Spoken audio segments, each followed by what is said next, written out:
यह धर्म उपदेश हम एक उदाहरण के माध्यम से शुरू करते हैं।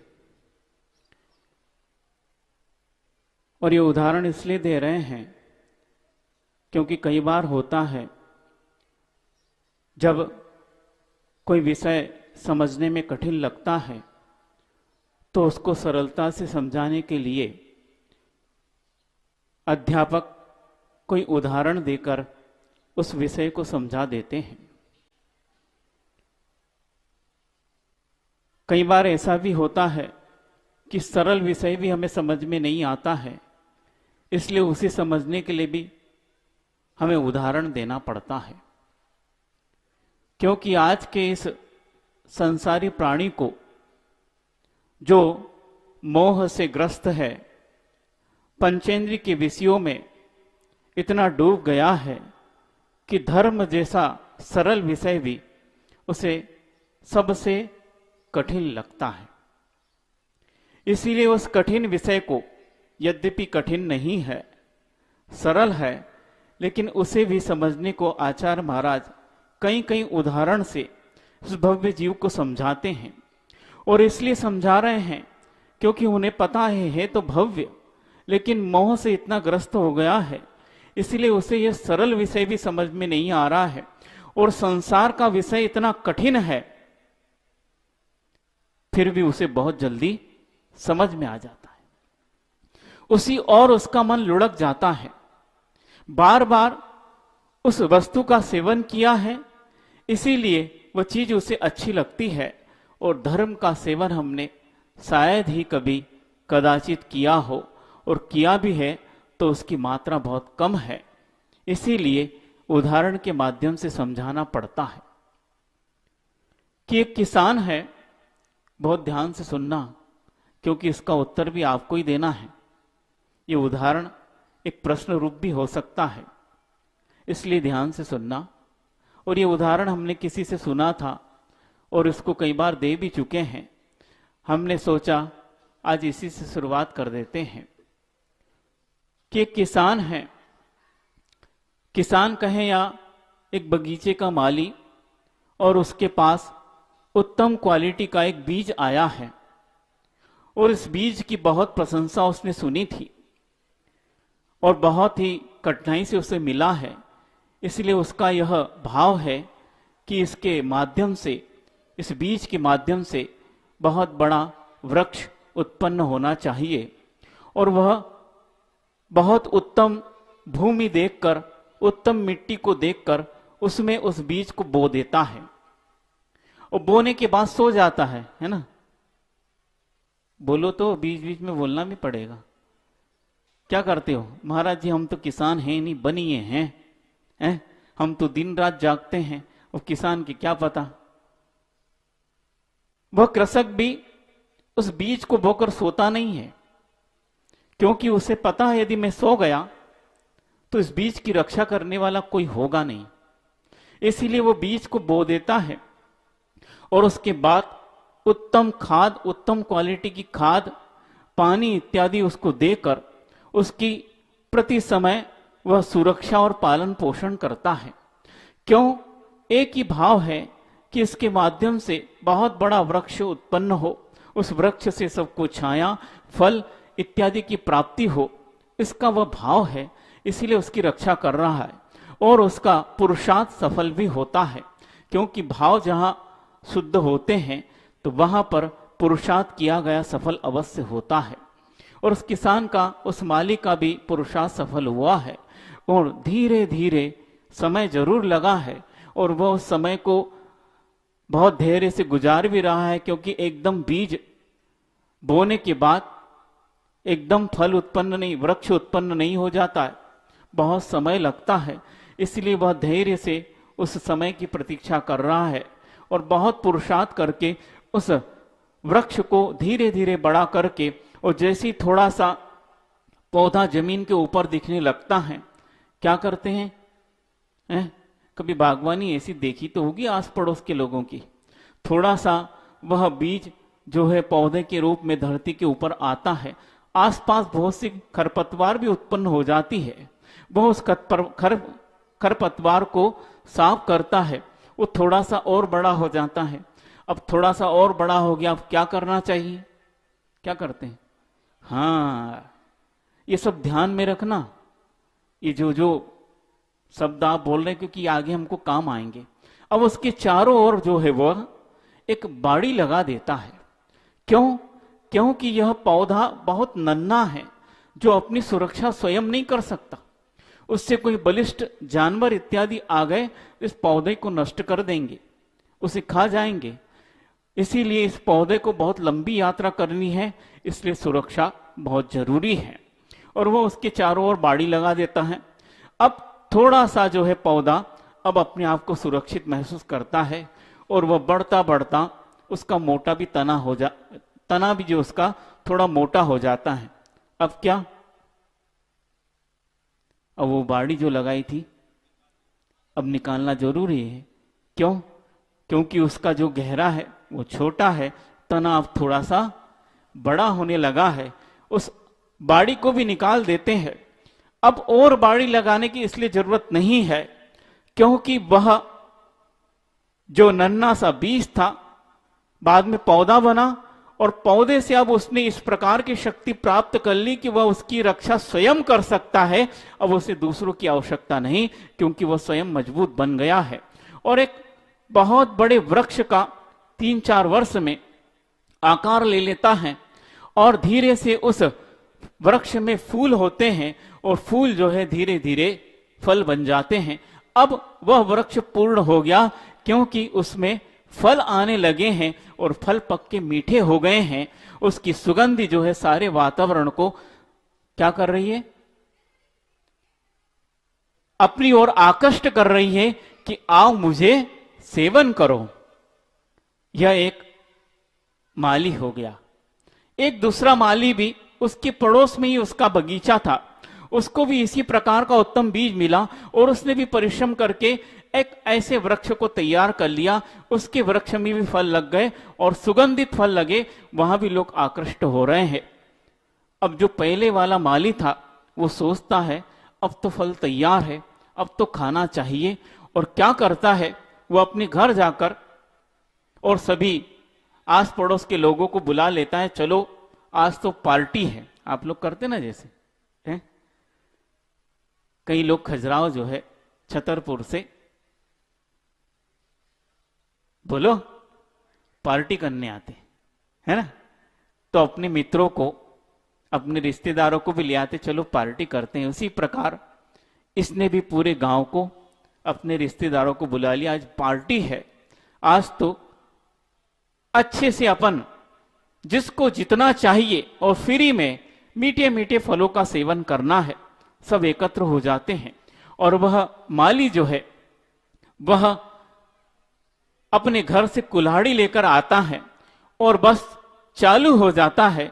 वह उस कुल्हाड़ी से उस वृक्ष के फल खाना है, तो अब कैसे खाए? तो वह तने पर मूल जो जड़ है जहां से उत्पन्न हुआ है वहां से वह कुल्हाड़ी मारकर उस वृक्ष को गिराकर फल खाना चाहता है।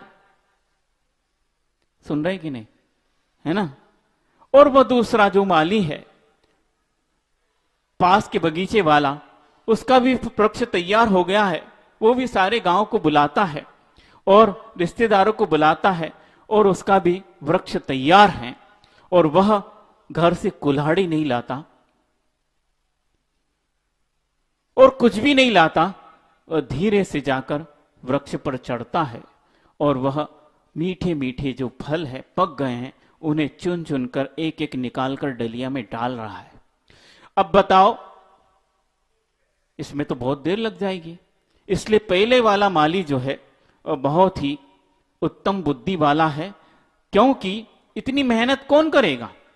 वृक्ष पर चढ़ना है, कहीं चढ़ते वक्त मान लो फिसल गए तो क्या होगा? क्या होगा? राम नाम सत्य होगा और क्या होगा? हड्डी टूट जाएगी। इसलिए ऊपर वृक्ष पर क्यों चढ़ा जाए?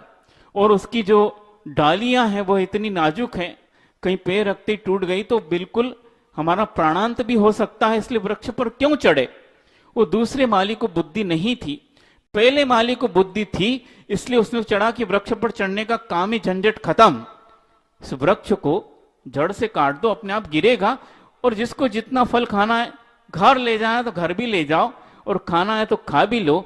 इस प्रकार वह पहले वाला जो माली था वो बहुत अच्छी बुद्धि वाला था, और दूसरा माली उसकी बुद्धि जो है विवेक थोड़ा सा कमजोर पड़ गया, इसलिए उसे वृक्ष पर चढ़कर फल तोड़ना पड़ा। सही बात है ना? बोलो तो, सो रहे का? तो जो हमसे बोलो, क्या बात है? गलत बात है? क्या गलत है बताइए? पहला वाला माली या दूसरा वाला माली? पहला वाला माली गलत है। बहुत अच्छा, सही बात है, डन, लॉक कर दें। सोच लो, अभी भी सोच लिया? तो मैं आपसे पूछता हूं, आप पहले वाले माली हो कि दूसरे वाले? उस माली को तो आपने कह दिया कि वह पहले वाला माली सत्य था, क्योंकि हम यहां पर अपने ज्ञान का प्रदर्शन करना चाहते हैं। सब समझ रहे हैं, कोई ऐसा बुद्धिमान माली नहीं होगा आज तक इस दुनिया में। अनंत काल हो गए वृक्ष उत्पन्न होते हैं, लेकिन कोई भी इस अनंत काल में ऐसा माली नहीं हुआ होगा जिसने अपने परिश्रम से इतना बड़ा वृक्ष बनाकर उसके फल खाने के लिए उसे मूल से काटकर उसे धराशायी करके फल खाया होगा। कोई ऐसा दुर्बुद्धि माली आज तक पैदा नहीं हुआ। हुआ है क्या? नहीं हुआ ना। लेकिन हम अनंत काल से इस दुर्बुद्धि को क्यों पाले हैं? कभी अपने आप से पूछा?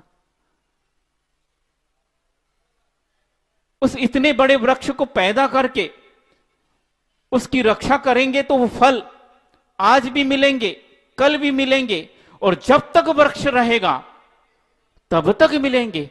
उसको कोई समाप्त नहीं कर सकता, क्योंकि वृक्ष मौजूद है और वृक्ष के माध्यम से फल हो रहे हैं। फल अपने आप कहीं लटके नहीं है।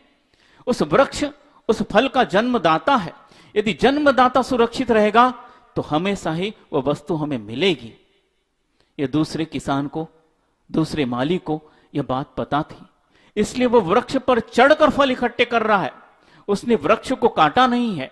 लेकिन पहले वाला किसान परिश्रम बहुत अच्छा किया है, बहुत मेहनत की है, लेकिन फल को प्राप्त करते वक्त उसका विवेक समाप्त हो गया है और उसने वृक्ष को ही काट दिया है। खा लो, खा लेंगे, इस बार तो खा लेंगे और बहुत खा लेंगे, लेकिन अगली बार क्या होगा?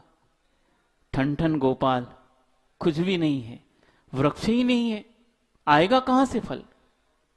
वृक्ष को हमने सुरक्षित ही नहीं रखा, अब फल कहां से आएगा? अब पुनः कोई बीज लाना पड़ेगा, मेहनत करना पड़ेगी, पुनः एक वृक्ष बनाना पड़ेगा, और तब तक कई बरस लग जाएंगे। तब तक आपको भूखे रहना पड़ेगा। लेकिन वो पड़ोसी का माली जो है वह बहुत खुश है, क्योंकि उसका वृक्ष उसके पास सुरक्षित है। बस यही बात आचार्य परमेष्ठी समझाना चाहते हैं कि अनंत काल में ऐसा कोई माली नहीं हुआ, लेकिन आज तक हम उस बात को समझ नहीं पाए कि हमने उस धर्म रूपी वृक्ष को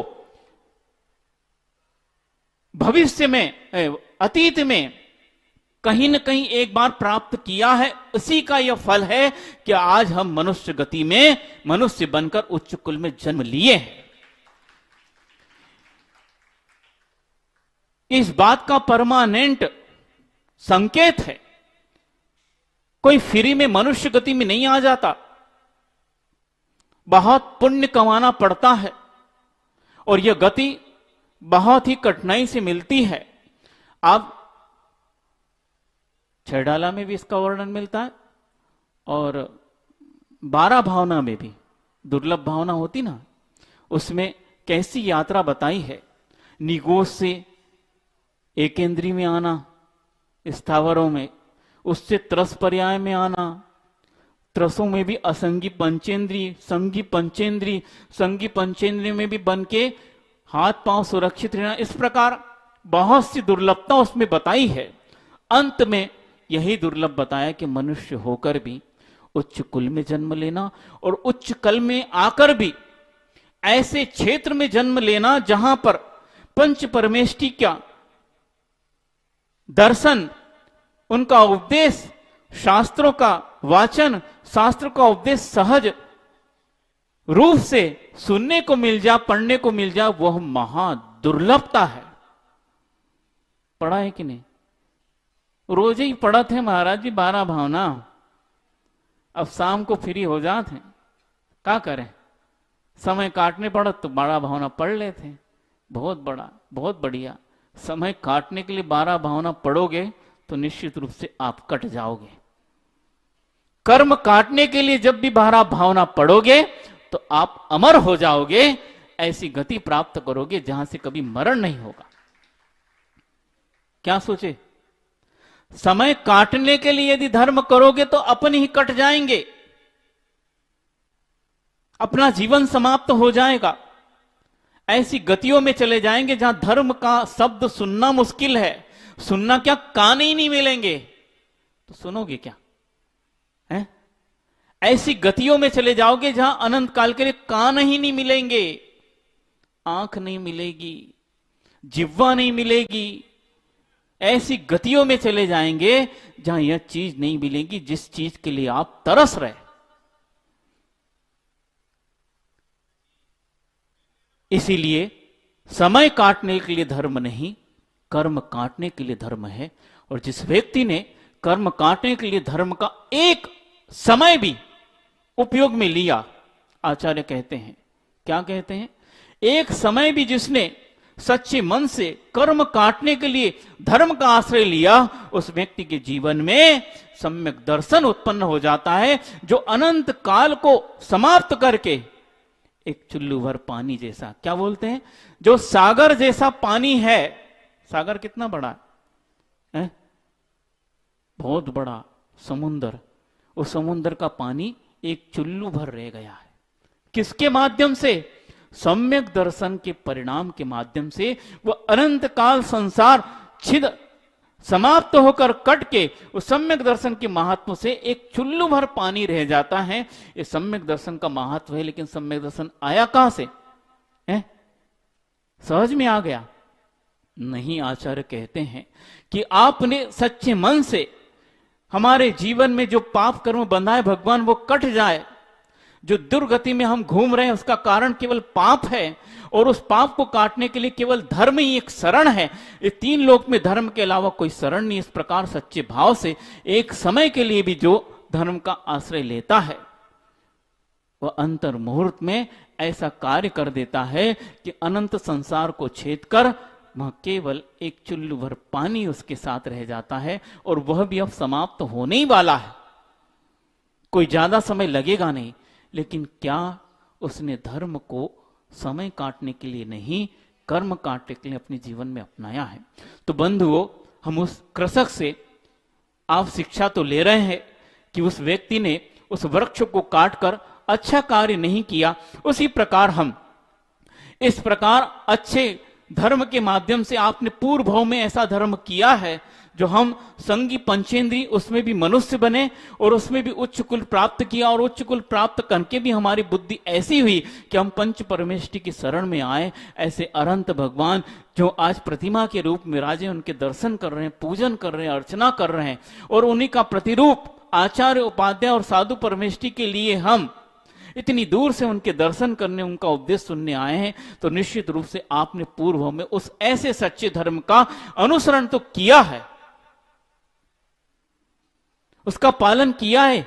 इसी का फल यह है कि आपको मिला है यह गति। उसी किसान को पुण्य कर्म से वो उत्तम बीज तो मिला है और वृक्ष बन गया है। बस विवेक कहां खो देते हैं हम, कहां खो देते हैं कि उस धर्म का पालन करके आपको ये अच्छी गति तो मिल गई है, अब ये गति फल प्राप्त करने की है। जिस प्रकार उस किसान ने फल प्राप्त करने के लिए समय आ गया है, लेकिन क्या हुआ, उस फल को देखकर उसका विवेक समाप्त हो गया, उसने वृक्ष को ही काट दिया। और उसी प्रकार हमें फल प्राप्त करने की गति, मनुष्य गति मिल गई। अब उस धर्म को हमें और आगे बढ़ाने के लिए उस धर्म रूपी वृक्ष को ही सुरक्षित रखना है। लेकिन करते क्या है, हम धर्म रूपी वृक्ष को ही काट देते हैं और पंचेंद्र की विषय इस गति में आके भी वही का वही भोगने लगते हैं। और उस पंचेंद्रिय की विषय को भोगने के लिए यदि धर्म में कटौती करना पड़े तो वो भी कर देते। हम उस धर्म को कटौती क्या भूल ही जाते हैं। क्या कहते हैं, अरे भैया भगवान कहीं भागे जा रहे हैं का है, हमने बिठाए हैं। क्या सेठ जी सुन रहे हो, भगवान को हमने बिठाया है, हमसे बिना पूछे चले थोड़ी जाएंगे, है नहीं? सही है ना? तुमने बिठाया तो कैसे बिना पूछे चले जाएंगे? तुम्हारा मंदिर है, भगवान का मंदिर नहीं है। आजकल आप लोगों के मंदिर होते हैं, लिखा रहता ना सिंगई जी का मंदिर है, ये परवार मंदिर, ये खंडेलवाल मंदिर। भगवान भी खंडेलवाल है ना, है? भगवान भी परवार है। नहीं होंगे? होंगे, उनकी जाति भी ऐसी होगी। आपका मंदिर है, आपको बिना पूछे भगवान जाएंगे नहीं, इसलिए जब समय मिलेगा भगवान से मिल लेंगे हम। तो बंधु भगवान न तो उस वक्त आए हैं न जा रहे हैं, उनका आना जाना समाप्त हो गया है, क्योंकि वह सिद्धालय में अनंत काल के लिए विराजमान हो चुके हैं। वो तुम्हारे बुलाने पे आ नहीं रहे हैं और तुम्हारी उपेक्षा से वो कहीं जा नहीं रहे हैं। तुम बुलाओगे, अपने हृदय में आह्वान करोगे तो तुम्हारा पुण्य बंद होगा, और तुम उनकी उपेक्षा करोगे तो तुम्हारे ही जीवन में पाप बंद होगा, और उसका फल जब आगे भोगोगे तो फिर रोओगे और उस वक्त भगवान को याद करोगे। इसीलिए वह किसान जिसने वृक्ष को सुरक्षित रखकर फल को भोगने की इच्छा की है, वैराग भावना पढ़ते ना आप लोग, वज्रनाभि वाली है ना, चक्रवर्ती ने लिखी वैराग्य भावना है ना, क्या उसका शुरुआत कहां से? बहुत बढ़िया। आज तक क्या अर्थ समझ में नहीं आया? केवल पढ़ रहे हैं, वही तो कह रहे हैं, समय काटने के लिए पढ़ रहे हैं। शुरुआत में ही उन चक्रवर्ती महाराज ने यह बात लिख दी। कल पूज्य बड़े महाराज जी, आचार्य महाराज जी ने पार्श्वनाथ भगवान की भवावली जब बताई थी, उसमें वज्रनाभि चक्रवर्ती का भी एक भाव था। वही वज्रनाभि चक्रवर्ती थे जिन्हें संबोधन के लिए उनके गुरु ने इस प्रकार की वैराग्य भावना लिखी थी कि सोचिए धर्म की शुरुआत कहां से होती। इसलिए उनने लिख दिया, बीज राख फल भोग वे जो किसान जग माही। ऐसा आज तक कोई किसान नहीं हुआ कि सारे अनाज को खा गया। कई बार हम विहार करते हैं तो देखने में आता है, वो अभी सीजन भी उसका आया है, कि लोगों के घरों पर, घर के बाहर भी वो जो भुंटे आते ना मक्का के, उल्टे लटके हैं। उनको जो कवर है, उनका जो छिलका, वो छील दिया है और उल्टे लटका दिए, जैसे फांसी पर लटका दिए हो। बच्चे छोटे छोटे चलते थे साथ में बिहार में, वो पूछते थे महाराज जी कैसा बेवकूफ किसान है, 100 लगभग भुट्टे भी टंगे हैं, तो कैसा बेवकूफ किसान है कि भुट्टे जो है कितने स्वादिष्ट होंगे, उसको खाना तो छोड़ दिया और उल्टे लटका दिए, सुखा रहा है, क्या करेगा? क्या करेगा बताओ? बेवकूफ है किसान। क्या कर रहा है? बीज रखा हुआ है। यदि वो सारे भुट्टे खा जाता, बीज के लिए कहां जाता? किससे भीख मांगता? मुझे बीज दे दो। अरे तुम तो बीज उत्पन्न करने वाले हो, अब तुम किससे भीख मांग रहे हो? तुम चूक गए, सारा का सारा फल खा लिया है, चूक गए हो। तुम किसान नहीं हो, तुम तो भोगी हो। किसान तो वो होता है, सच्चा किसान, जो बीज को रख कर फल भोगता है, और सच्चा धर्मी वही होता है जो धर्म को सुरक्षित रख के संसार का पालन करता है। यदि हमारे जीवन में धर्म सुरक्षित नहीं है तो बंधु आपका संसार भी सुरक्षित नहीं है। बहुत जल्दी आप दुर्गतियों में जाओगे, ऐसे ऐसे कष्ट भोगोगे और वहां याद करोगे आखिर ये कष्ट मिल क्यों रहे हैं, हमने तो कुछ किया नहीं। याद नहीं आता है। जिस वक्त फल भोगा जाता है उस वक्त याद नहीं आता है। सब लोग शिकायत करते हमने क्या किया। अरे क्या किया? जब किया तब भी अंधे थे और जब फल भोगा तब भी अंधे हो। जब किया तब भी कसाय का इतना उद्रेक था कि हमारा विवेक रूपी आंख समाप्त हो गई थी, हम अंधे हो गए थे और ऐसे कुकृत्य कर लिए। और जब फल का भोगने का समय आया तब भी ऐसा पाप कर्म आया कि हम तब भी विवेक की आंख फूट गई और अंधे हो गए, धर्म समझ में नहीं आता। ऐसे ऐसे निदत्त निकाचित कर्म आते हैं जिनको हम समाप्त नहीं कर सकते, ऐसे उदय में आते वो परिणाम हो ही जाते हैं। लेकिन आचार्य परमेष्टि कहते हैं ऐसा नहीं है। निदत्त निकाचित कर्म जैसे भी समाप्त करने के लिए एक ऐसा रसायन है, और वो कौन सा रसायन है? तो आचार्य परमेष्टि कहते धर्म रूपी रसायन है जो निदत्त निकाचित कर्मों को भी शांत कर देता है।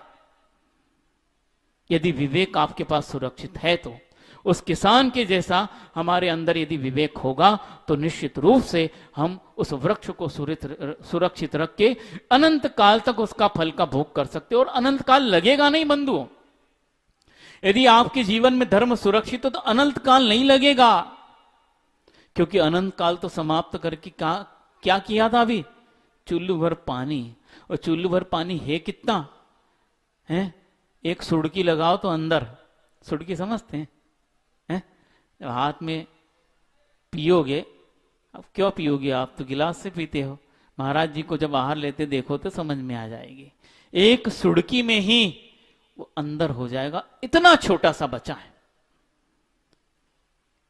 एक ही अंतर्मुहूर्त में समाप्त हो सकता है, इतना छोटा वो काल बचा है। और अधिक समय भी लग सकता है। आचार्य कहते हैं कि वो अनंत काल को उन्होंने समाप्त करके अर्ध पुद्गल परिवर्तन काल तक रख लिया है। जो अनंत काल था वो इतना आ गया है। वो अर्ध पुद्गल परिवर्तन काल क्या हो सकता है? तो उसके बहुत से जो है मेजरमेंट है वो अंतर्मुख भी हो सकता है और भी आगे बहुत सा काल हो सकता है। इसीलिए वो व्यक्ति की स्वयं की पुरुषार्थ की क्षमता है कि उस अर्ध पुद्गल परिवर्तन काल को भी वो कितनी जल्दी समाप्त कर सकता है, उसके पुरुषार्थ पर डिपेंड है। लेकिन कब? बीज राख, वो बीज धर्म रूपी वृक्ष सुरक्षित रहेगा तभी हो सकता है। हम सोचें अपने जीवन के हर क्षण में, हर कार्य करते वक्त, चाहे आप दुकानदारी कर रहे हो, चाहे आप घर में अपने परिवार का पालन पोषण कर रहे हो, चाहे उठ रहे हो, बैठ रहे हो, खा रहे हो, सो रहे हो, प्रत्येक कार्य में विचार करना कि मेरा वृक्ष सुरक्षित है कि नहीं। समझ में आ रही? उदाहरण कहीं कठिन तो नहीं लगा, इसलिए पहले ही हमने कहा था कि उस उदाहरण को बिल्कुल ध्यान से सुनना।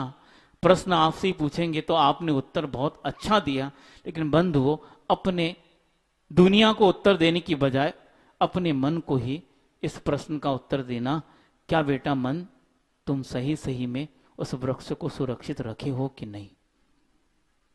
सही बता देना। जब होता क्या है, जब हम दुनिया की अदालत में जाते हैं तो असत्य को भी सत्य और सत्य को भी असत्य सिद्ध करने के लिए बहुत पुरुषार्थ करते हैं, और हो भी जाता है। यदि असत्य के पास जनबल संख्या ज्यादा हो तो लगता क्या है? असत्य ही सत्य हो रहा है। बंधु सत्य तो अकेला रहता है, उसके पास भीड़ अथवा न हो, और सत्य भीड़ जुटाने के लिए पुरुषार्थ नहीं करता। क्यों करेगा? मुझे किसी की जरूरत क्या है? अपने आप में सत्य हो, उसके लिए कोई एविडेंस की जरूरत क्या है? किसी गवाह की जरूरत क्या है? लेकिन असत्य जो है गवाह ढूंढता है, जनबल इकट्ठा करता है, नारेबाजी करता है। इसलिए करता है क्योंकि मेरा पक्ष थोड़ा प्रबल हो जाए और मैं असत्य सत्य सिद्ध हो जाऊं। सत्य कहता मुझे जरूरत नहीं है, तुमको सिद्ध करना है। सत्य सिद्ध नहीं किया जाता, सत्य तो शाश्वत सिद्ध होता है, उसे सिद्ध नहीं किया जा सकता। वो सिद्ध होता है, उसको सिद्ध करने जाओगे तो निश्चित रूप से फंस जाओगे। लोगों को समझ में आ जाएगा ये सिद्ध करना चाहते हैं। सूर्य को सिद्ध करना चाहते हो कि ये सूर्य है? बोलो, सबको बताओ कि देखो, जानते हो वो कौन है? वो सूर्य है, किताब में भी लिखा है, देख लो, पढ़ लो। किसको बता रहे हो? वो तो अपने आप चमक रहा है। वो जब आया सारा अंधकार समाप्त कर गया, सारा अंधकार उसने मिटा दिया, एक अंधकार की लकीर भी नहीं रही। और वो नहीं आता है और आने को होता उसके पहले ही अंधेरा। नमस्कार कर देता, मैं जा रहा हूं। अरे अभी तो देर है, अभी तो पो फटी है। फटी क्या है? अपनी फट गई। चले हम नहीं रह सकते तुम्हारे सामने। तो इस प्रकार उसको हम सिद्ध नहीं कर सकते हैं बंधुओं।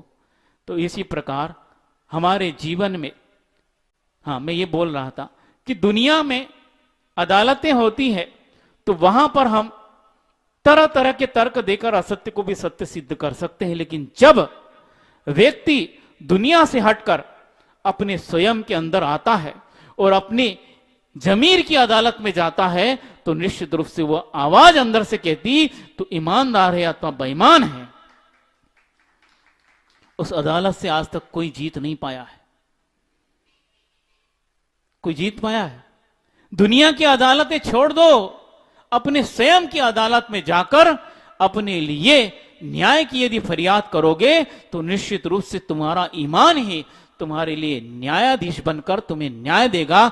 यह सत्य है अथवा यह असत्य है, यह सही है अथवा गलत है। इसलिए प्रतिदिन अपनी स्वयं की अदालत में जाकर अपने आप को पेश करो कि भगवान, मैंने आज दिन भर में क्या किया।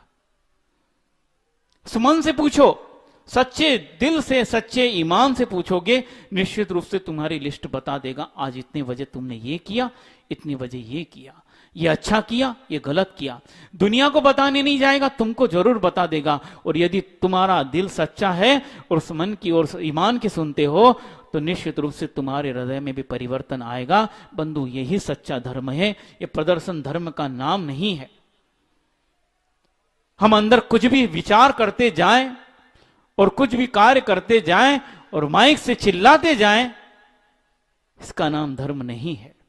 माइक मिला है तो हम सत्य बोल रहे हैं, ऐसा नहीं है बंधु। जो वस्तु तो अंदर से सत्य होता है, वो बोले अथवा न बोले, उसका आचरण ही सबको बता देता है। वो सूर्य आए, और अभी सूर्य है क्या? बाहर जाग क्या ना है क्या? बोलो ना, नहीं है तो, पर धूप तो है नहीं। क्या हुआ? बादल ने ढक तो लिया है, पर पूरा नहीं ढक पाया। उसका प्रताप अभी भी है, उसकी चमक अभी भी है। इसीलिए सत्य को कोई प्रकट क्या करेगा? वो तो प्रकट है।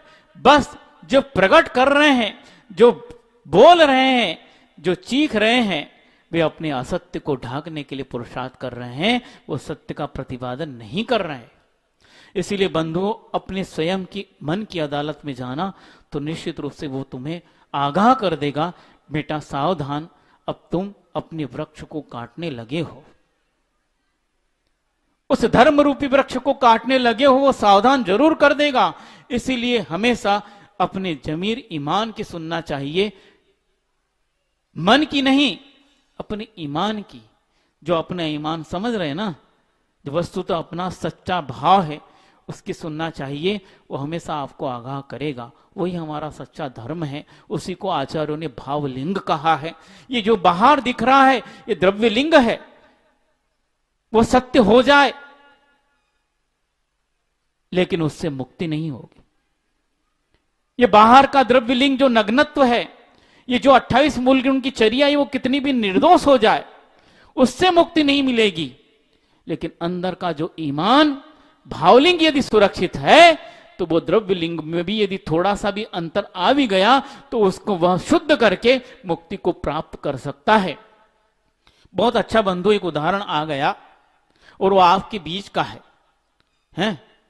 ये जो प्रसंग चल रहा है उसी के बीच का है कि वस्तुतः अंदर का भावलिंग ही बहुत महत्वपूर्ण है और उसको बार बार हम प्राप्त करने के लिए पुरुषार्थ करते हैं। यदि कोई से भाव गड़बड़ हुए तो तुरंत उनका प्रत्याख्यान करके बाहर द्रव्यलिंग तो बना रहता है, लेकिन भावलिंग में उतार चढ़ाव आ सकते हैं और वही मुख्य है। क्या बोल रहे, उदाहरण दे रहे थे, दे दें, समय तो है ना। वो आपके बीच का इसलिए है क्योंकि किसी ने हमें बताया था और हमने उस वक्त सोचा था ये बहुत अच्छा हमें मिल गया, और दुनिया जो है इसमें लगी हुई है, इसलिए उदाहरण बहुत अच्छा बन सकता है। किसमें लगी है दुनिया, किसमें लगी है? वो 5 इंच का आपके हाथ ही में चलता है, क्या है? हाँ, मोबाइल। मोबाइल का अर्थ होता चलता फिरता है। आप भले ही एक जगह बैठे हो लेकिन मोबाइल को लिए रहते हो। उसमें जो है एक जो है नोटिफिकेशन आया, घंटी बजी, वो व्यक्ति लड़का हमारे पास बजा बैठा था, क्या भैया क्या हो गया? कुछ नहीं महाराज जी, एक नोटिफिकेशन आया, काहे का? अपडेट कर लो। आता है ना आप लोगों के यहां? क्यों अपडेट क्या होता है भैया? हमने उससे पूछा ये क्या होता है। महाराज जी, जब मोबाइल में बहुत कचड़ा भर जाता है ना, कचड़ा समझ रहे, मतलब इधर उधर के जो कोई भी जो है वीडियो इत्यादि भर जाते हैं तो मोबाइल हैंग करने लगता है। हैंग समझ रहे ना, मतलब चलता नहीं है। तो एक नोटिफिकेशन आता है, इसको अपडेट कीजिए, जो कचड़ा उसको साफ कीजिए, तब आगे मोबाइल चलेगा, है ना। तो किसको अपडेट करने के लिए कहा है? मोबाइल को नहीं। अभी वापर रहे पता नहीं, देखो हम वापर नहीं रहे, लेकिन उस व्यक्ति ने जो बताया हमें पूरा बताया, हमने कहा उदाहरण बन गया हमारा। तो हार्डवेयर और सॉफ्टवेयर दो चीज होती ना। हार्डवेयर मतलब मोबाइल की जो बॉडी है, जो सामने दिख रहा है, वो उसको आप हार्डवेयर बोलते हैं। और जो सॉफ्टवेयर है वो दिखता नहीं, कहां है? अंदर सिस्टम में है, वो किसी को दिख नहीं रहा है, उसको बोलते सॉफ्टवेयर। और जो दिख रहा है वो हार्डवेयर। लेकिन वो व्यक्ति अपडेट करने को किसको कह रहा है? सॉफ्टवेयर को, क्योंकि आपका कचड़ा सॉफ्टवेयर में भरा है, हार्डवेयर में नहीं। और होता क्या है, व्यक्ति हार्डवेयर तो बहुत बदल रहे हैं। कोई नया मोबाइल किसी सीरीज का आ गया, ये अच्छा लग रहा उसको खरीद लो, ये अच्छा लग रहा उसको खरीद लो, ये अच्छा लग रहा उसको खरीद लो। भैया मोबाइल बदलते जाओगे कोई दिक्कत नहीं है, उसका अपडेट कर रहे हो कोई दिक्कत नहीं है, तुम्हारे पास पैसा ज्यादा तो कर लो। लेकिन मोबाइल चलेगा कहां से? हार्डवेयर से चल रहा है क्या? किससे चल रहा है? सॉफ्टवेयर से चल रहा है। और यदि मान लो उसमें यदि कचड़ा भर गया तो आप कितने भी मोबाइल बदल लो, कितनी भी सिमें बदल लो, वो चलेगा नहीं जब तक उसका अपडेट आप नहीं करोगे, वो बटन नहीं दबाओगे। वो धीरे धीरे अपडेट होकर एकदम कचड़ा खाली कर देता है और स्मूथ तरीके से चलने लगता है। उसने बताया, हमने कहा हमारा उदाहरण बन गया। क्या उदाहरण बन गया महाराज जी? बता दिया कि इसी प्रकार हमारा जीवन है, हमारा धर्म है। यह हार्डवेयर आपका शरीर है, यह 28 मूलगुण की चर्या है, उसको बहुत ज्यादा लीपापोती करने की जरूरत नहीं है। वस्तु तो हमारा धर्म तो सॉफ्टवेयर में चलता है, उसको प्रति समय अंतर अंतर मुहूर्त में उसको साफ करना पड़ता है। तस्मिच्छा में दुक्कड़म, भगवान मुझसे ये गलती हो गई, मुझसे ये पाप हो गया। वो सॉफ्टवेयर को यदि अपडेट नहीं करोगे अंतर अंतर मुहूर्त में, निंदा गरहा आलोचना के माध्यम से किसी को दिखा क्या? दिखा क्या? महाराज जी ने क्या कर दिया? 5:30 बज गई, महाराज जी प्रतिक्रमण पे बैठे हैं। अरे बंधु, वो तो द्रव्य प्रतिक्रमण है, भाव प्रतिक्रमण तो प्रति समय चल रहा है, वो आपको दिख रहा क्या? अंदर सॉफ्टवेयर चल रहा, आपको दिख रहा क्या? नहीं दिख रहा। उसमें कचड़ा कब आया? नहीं दिखा, लेकिन नोटिफिकेशन आ गया। उसी प्रकार हमारे अंदर ये नोटिफिकेशन आ जाता है, अपडेट करो। किसको? हार्डवेयर को नहीं। ये तो सुरक्षित दिख ही रहा है, नग्न तो आपका दिख रहा है, लेकिन अंदर का भाव कहीं न कहीं गड़बड़ हुआ है। प्रतिक्रमण कर लो। उसी वक्त मुनिराज, हे भगवंत तस्मिच्छा में दुक्कड़म, इस कसाय के कारण मेरे अंदर यदि भाव हुए हैं तो भगवान ये मेरा पाप दुष्कृत्य हो। उदाहरण अच्छा है कि नहीं? बार बार नोटिफिकेशन सॉफ्टवेयर को अपडेट करने के लिए आती है, यदि नहीं करोगे तो मोबाइल चल नहीं पाएगा। उसी प्रकार ये मुनि का जीवन भी अंतर मुहूर्त नहीं, प्रति समय वो अपडेट मांगता है। यदि नहीं करेंगे तो ये मुनि का जीवन चल नहीं पाएगा। बाहर से भले उदाहरण 28 मूल गुण सुरक्षित हो, उसी प्रकार श्रावक का भी अपना भावलिंग है, वो पंचम गुण स्थान में होता है। उस पंचम गुण स्थान के योग्य यदि क्रिया नहीं की तो निश्चित रूप से उसका गुणस्थान भी समाप्त। इसलिए उसे भी अपना सॉफ्टवेयर अपडेट करने के लिए प्रति समय क्या होना चाहिए?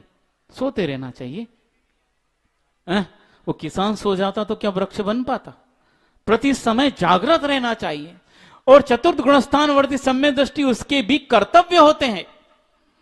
उसका सम्यक दर्शन भी यदि सक्रिय नहीं है और वो सोया हुआ है, कुछ कार्य नहीं कर रहा, तो उसका सम्यक दर्शन भी कब चला जाएगा पता नहीं। इसलिए उसे भी अपने जीवन को बार बार अपडेट करते रहना चाहिए। इसी का नाम सही धर्म है बंधुओं।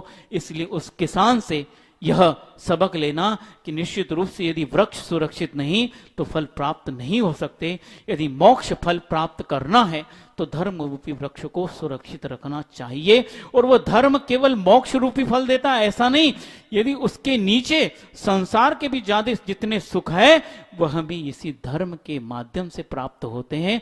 पाप के माध्यम से आज तक कोई सुख प्राप्त नहीं कर पाया, कोई पंचेंद्रिय के अच्छे अच्छे विषय भी प्राप्त नहीं कर पाया। जो कुछ भी मिला है इस धर्म के माध्यम से मिला है। इसलिए बंधुओं, धर्म को सुरक्षित रखिए तो आपके जीवन सुरक्षा के साथ चलकर एक दिन मुक्ति को प्राप्त कर सकता। अहिंसा परमो धर्म की जय। बोधि समाधि परिणाम शुद्धि स्वात्मोपलब्धि शिवसो की सिद्धि चिंतामणिम चिंतित वस्तु दाने तोम बंद मानस्य ममास्तु देवी। द्वादशांग जिनवाणी माता की जय। परम पूज्य आचार्य गुरु से विद्यासागर जी महामणिराज की जय। परम पूज्य आचार्य परमेष्टि से समय सागर जी महामणिराज की जय।